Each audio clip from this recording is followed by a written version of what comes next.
Hello বন্ধুরা, সবাই কেমন আছেন? আশা করি সবাই ভালো আছেন। তো একটা গুরুত্বপূর্ণ আপডেট নিয়ে আসলাম আজ আপনাদের মাঝে। আর সেটা হলো নবম পে স্কেল ও মহার্ঘ ভাতার দাবি সমাধানের আশ্বাস দিয়েছেন কিন্তু ৫০% মহার্ঘ ভাতা ও নবম পে স্কেল বাস্তবায়নসহ ৭ দফা দাবিতে আন্দোলনরত সরকারি চাকরিজীবী ঐক্য পরিষদের নেতাদের দাবি দ্রুত সময়ের মধ্যে সমাধানের আশ্বাস দেওয়া হয়েছে। গতকাল ১৫ সদস্যের একটি প্রতিনিধি দল প্রধান উপদেষ্টার কাছে স্মারকলিপি দিতে যান। তখন প্রধান উপদেষ্টার ব্যস্ত থাকায় তার হয়ে সহকারী একান্ত সচিব সাব্বির আহমেদ তাদের এই আশ্বাস দেন।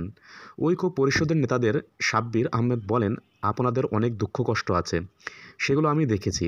সেগুলোর মধ্যে অগ্রাধিকার দাবিগুলো দ্রুত সময়ে সমাধানের জন্য সংশ্লিষ্ট কর্তৃপক্ষের কাছে পাঠিয়ে দেব।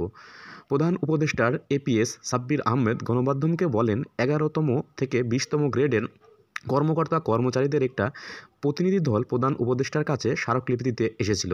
তিনি রাষ্ট্রীয় কাজে ব্যস্ত থাকায় আমি তাদের সঙ্গে কথা বলে তাদের দাবি দেওয়া দ্রুত সময়ের মধ্যে সমাধান করতে সংশ্লিষ্ট মন্ত্রণালয়ের কাছে পাঠিয়ে দিয়েছি। প্রধান উপদেষ্টা তাদের দাবির বিষয়ে কনসার্ন, আশা করছি দ্রুত সময়ের মধ্যে সমাধান হবে।